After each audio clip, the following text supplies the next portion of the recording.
പ്രളയം വിഴുങ്ങിയ കൂട്ടിക്കലിനെ കാർന്നു തിന്നുകയാണ് quarry mafia. പട്ടികവർഗ കോളനിയോട് ചേർന്നാണ് അനധികൃതമായി കോറി മാഫിയയുടെ പ്രവർത്തനം. വല്യന്തയിലെ ഈ മല ഭാഗികമായി ഇല്ലാതായി കഴിഞ്ഞു. ഇപ്പോഴും പാറ പൊട്ടിക്കൽ തുടരുകയാണ്. യന്ത്രക്കൈകൾ ഓരോ നിമിഷവും കൂറ്റൻ മല തുരന്നു തീർക്കുകയാണിവിടെ. അതീവ പരിസ്ഥിതിലോല പ്രദേശമായ കൂട്ടിക്കലിൽ നിന്നുമാണ് ഈ പ്രകൃതി ചൂഷണത്തിന്റെ കാഴ്ചയെന്നത് ആശങ്കപ്പെടുത്തുന്നു. 2018 പ്രവർത്തനാനുമതി അഥവാ ഫേസിംഗ് ഔട്ട് പീരീഡ് അവസാനിച്ച പ്രദേശത്താണ് ക്വാറിയുടെ പ്രവർത്തനം. പരിസ്ഥിതി ആഘാത പഠന സമിതിയുടെയും റിപ്പോർട്ട് പരിഗണിക്കാതെയാണ് കോറി നടത്തുന്നതെന്ന് രേഖകൾ വ്യക്തമാക്കുന്നു. 2018 ഒരു ഫേസിംഗ് ഔട്ട് പീരീഡ് MOEFന്റെ direction, minister of environment and forest and climate ചേഞ്ചിന്റെ ഡയറക്ഷൻ പ്രകാരം ഇവരുടെ ഫേസിംഗ് ഔട്ട് പീരീഡ് 2018 കഴിഞ്ഞതാണ്. ഈ കാലാവധി കഴിഞ്ഞ ശേഷമാണ് ശരിക്കും ഈ പാറമടയുടെ പ്രവർത്തനം തുടങ്ങിയത് തന്നെ. ഈ പാറമടയോട് ചേർന്നിട്ട് തന്നെ പാണന്തൂങ്ങി എന്ന് പറയുന്നൊരു വെള്ളച്ചാട്ടമുണ്ട്.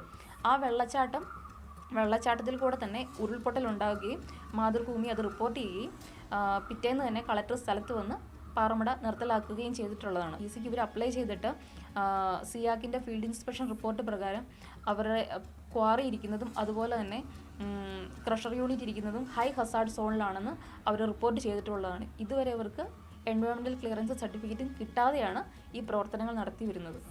പൊടിശല്യവും ശബ്ദമലിനീകരണവും ജനങ്ങളുടെ ജീവന് ഭീഷണിയാണ്. നിരവധി വീടുകൾക്കും വിള്ളൽ വീണിട്ടുണ്ട്. പാറ വീട് വെക്കുകയാണെങ്കിൽ തന്നെ ഞങ്ങളുടെ വീടെല്ലാം ഉലുക്കമാണ്. 1 മണി 1:30 ആകുമ്പോഴത്തേന് പിടി അങ്ങ് തുടങ്ങും. അത് കുറച്ച് നേരം നിൽക്കും. ഭൂമി കുലുക്കുന്ന രീതിയിലുള്ള പിടിയാണ്.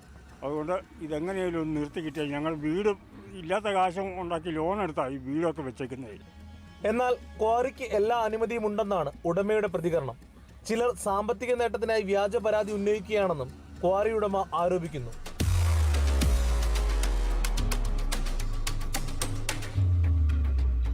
അടിമുടി നിയമലംഘനങ്ങൾ വ്യക്തമായിട്ടും അധികാരികളുടെ മൗനാനുവാദമാണ് വല്യന്തയിലെ ഈ ക്വാറിയുടെ പ്രവർത്തനം നിർബാധം തുടരുന്നതിന് കാരണം.